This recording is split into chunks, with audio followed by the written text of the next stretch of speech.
So hello everyone, सबसे पहले अपने बारे में बताऊं तो my self Rohan Chawla. I have completed my MSc Physics from CCS University with 72%. I have completed my BSc Physics honors from Uttaranchal University with 83%. I have teaching experience for more than 3 years. I have cleared many written exams like SSC CGL, IIT JAM, SSC, IMD and EPFO and many more. मुझे physics पढ़ना और पढ़ाना काफी पसंद है। तो चलिए इसी के साथ शुरू करते हैं हमारा आज का टॉपिक जो है डी ब्रोए हाइपोथेसिस। अब आप कहेंगे सर डी ब्रोए कहीं सुना नहीं है टॉपिक। नहीं स्टूडेंट, ये टॉपिक आपने सुना जरूर है बट दूसरे नाम से, और जो आपने सुना है वो है डी ब्रोगली हाइपोथेसिस। अब कहेंगे सर डी ब्रोए है कि डी ब्रोगली है।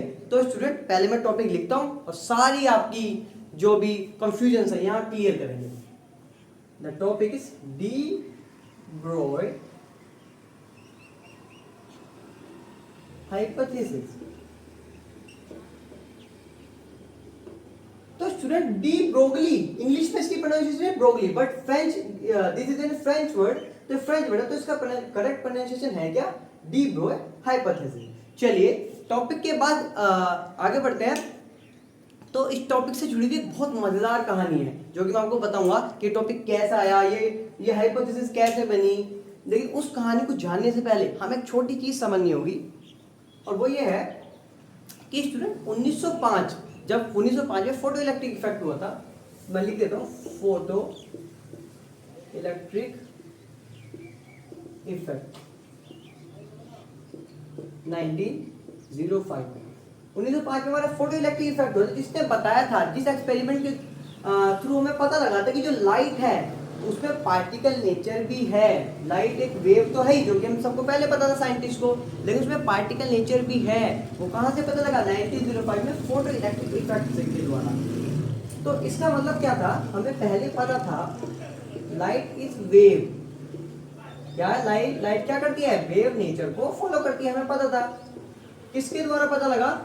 क्योंकि बहुत सारे एक्सपेरिमेंट ऐसे थे जो इस चीज को प्रूव करते थे, लाइक इंटरफेरेंस,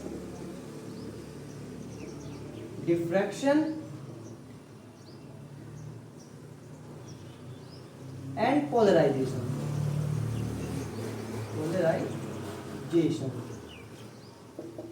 ओके।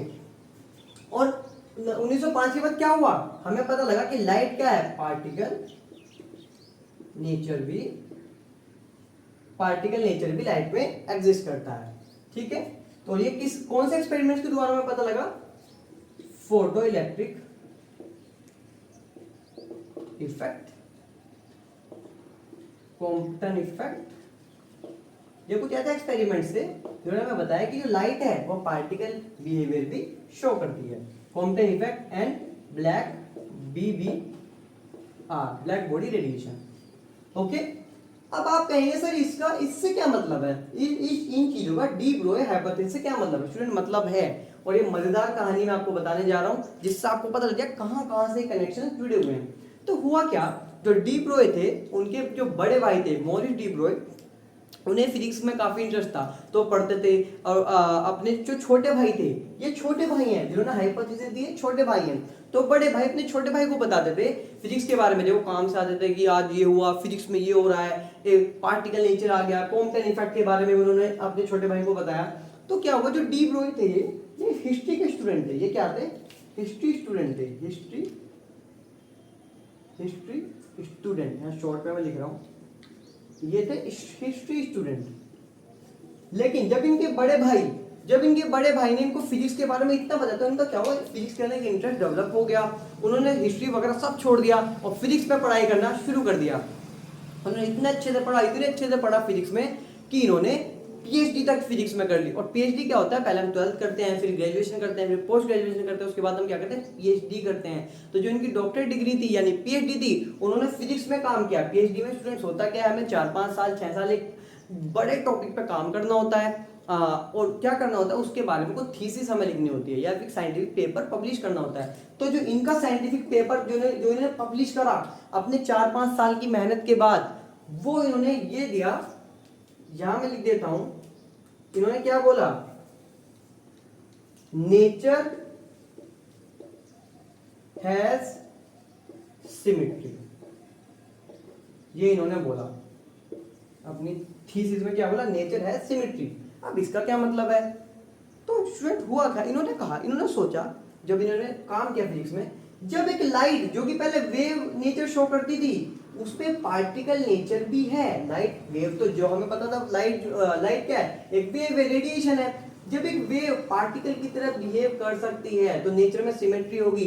तो जो मैटर होता है, जो पार्टिकल है, जैसे मैं, आप, मैटर, ये मार्कर मैं, तो जो पार्टिकल्स हैं ये भी कहीं ना कहीं वेव की तरह बिहेव करेंगे। कोई प्रूफ नहीं था, कोई एक्सपेरिमेंट नहीं था, बस इनका दिमाग था कि नेचर हैज सिमेट्री। बहुत ही बोल्ड स्टेटमेंट थी, बोल्ड स्टेटमेंट इन्होंने दी थी, और एक बहुत बड़ी स्टेटमेंट इन्होंने दी अपनी हाइपोथेसिस में, जो मैं ऊपर लिखता हूं। इन्होंने कहा, डी ब्रोय ने, हमारे डी ब्रोय जो साइंटिस्ट है, उन्होंने क्या कहा? उन्होंने कहा every moving mass has wave associated with it. कहने का मतलब कोई भी चीज जो मूव कर रही है, इस समय मैं मूव कर रहा हूं, ये मार्कर मूव कर रहा है, कोई भी चीज जो मूव कर रही है, जो कि हमें अब तक लगता था कि पार्टिकल नेचर बिहेव कर शो करेगा, कोई भी चीज जो मूव कर रही है उसमें पार्टिकल नेचर के साथ साथ एक वेव नेचर भी एग्जिस्ट करेगा। इन्होंने क्या कहा कि जो मैटर है, इसका मतलब क्या है, जिनकी स्टेटमेंट थी, जो इसकी इनकी हाइपोथेसिस थी, every moving mass has a wave associated with it. यानी कि मैटर जो है, जो हमें अब तक लगता था पार्टिकल नेचर शो करता है, वो क्या करेगा, वेव नेचर भी शो करेगा। इसका कोई प्रूफ इनके पास नहीं था, इतना बड़ा रिस्क इन्होंने लिया अपनी पीएचडी डिग्री की थीसिस के दौरान, पर इसका बेस क्या था, नेचर है सिमेट्री। उन्होंने सोचा जब वेव पार्टिकल की तरह बिहेव कर सकती है तो मैटर जो है, जो कि पार्टिकल माना जाता है, वो भी वेव की तरह बिहेव करेगा। और इसके बारे में सब साइंटिस्ट ने कहा कि नहीं, ये बेकार है, क्या फालतू बात है। लेकिन उस समय एल्बर्ट आइंस्टाइन ने इस बात पे बहुत गौर किया और इस बात में कहा उन्होंने कि इस बात में जरूर दम है, और उन्होंने इस पे काम भी किया। और उसके बाद डेविसन एंड जर्मन ने एक्सपेरिमेंट किया इलेक्ट्रॉन पे, और इस बात को कंफर्म किया कि हाँ, इन्होंने बिल्कुल सही कहा था। जो इलेक्ट्रॉन है, जो एक पार्टिकल है, जब वो तेज स्पीड से चलता है तो वो भी वेव नेचर शो करता है। इसका प्रूफ उन्होंने किसने किया, डेविसन एंड जर्मन ने। और इसके बाद डेविसन जर्मन को तो नोबेल प्राइज मिला ही मिला, लेकिन इन्हें भी, डी ब्रोय को भी नोबेल प्राइज मिला उसके लिए, दोनों को नोबेल प्राइज मिला। बहुत बड़ी। और ये हाइपोथेसिस इन्होंने कब दी थी, 1924 में इन्होंने हाइपोथेसिस दी।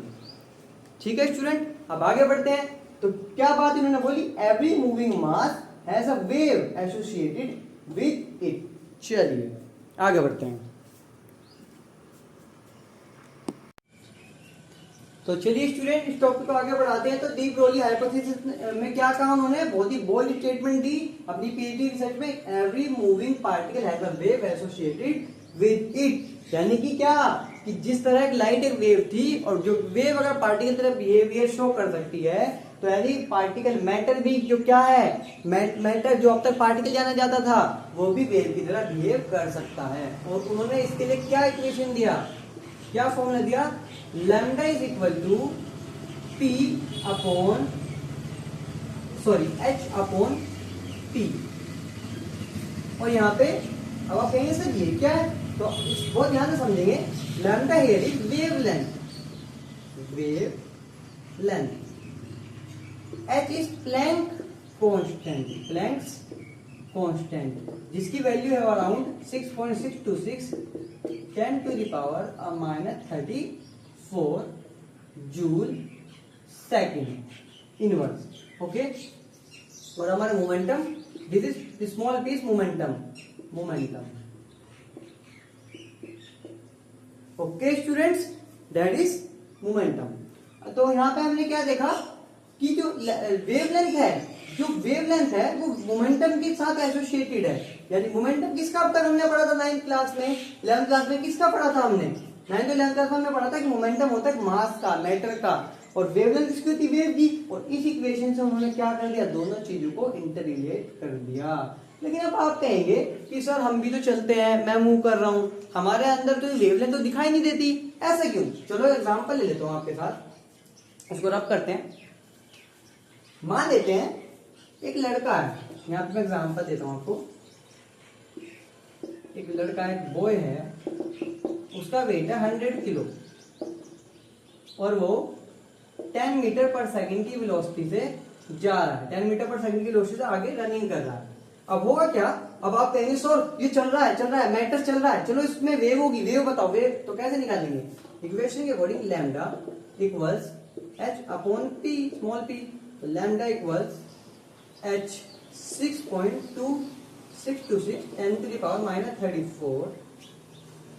देन नीचे मास क्या है, दिस इज मास। मोमेंटम क्या होता है बेटा, मोमेंटम होता है mv। स्टूडेंट्स मोमेंटम होता है मास इंटू वेलोसिटी, आप सब जानते हैं। तो मास की जगह 100 इंटू वेलोसिटी 10, तो आंसर क्या आएगा, ये मल्टीप्लाई होकर क्या हो जाएगा students 10 to the power minus, या फिर डायरेक्ट मैं लिख सकता हूँ 1000, 6.626 इंटू 10 की पावर -34। तो इसको अगर आप बेसिक मैथमेटिक्स जानते हो तो इसको मैं लिख सकता हूँ 10 टू द पावर 3 भी लिख सकता हूँ इसको। Very good. और जब ये ऊपर जाएगा तो क्या हो जाएगा, सोल्व करके बेसिक मैथमेटिक्स अगर आप लगाएं सोल्व क्या हो जाएगा 6.626, ऊपर जो नीचे था तो ऊपर जाके माइनस में जाएगा, 10 की पावर 3 नीचे थी ना, तो ऊपर जाके माइनस हो जाएगी, 34 की जगह क्या आ जाएगी पावर 10 की पावर -37, या फिर 6.626 लैम्डा क्या आ गई, या तो ये आएगी या फिर लैम्डा क्या आ जाएगी 6.326 10 की पावर -27 आर्मस्ट्रॉन्ग। ये मीटर में, ये आर्मस्ट्रॉन्ग। आप सब जानते होंगे कि 10 की पावर -10 मीटर में एक आर्मस्ट्रॉन्ग होता है। तो देखिए कितनी छोटी यूनिट है, कितनी छोटी वैल्यू यहाँ पे हमें मिली, 6.626 into 10 to the power -27 Armstrong. इसीलिए क्या होता है, हम जब मूव कर रहे होते हैं, भाग रहे होते हैं, दौड़ रहे होते हैं, हमारे साथ एक वेव एसोसिएटेड होती है, बट क्योंकि वो बहुत छोटी है, बहुत छोटी वेवलेंथ है, इसलिए वो नजर नहीं आती, वो हम बहुत ज्यादा छोटी है कि वो उसको हम मेजर नहीं कर सकते।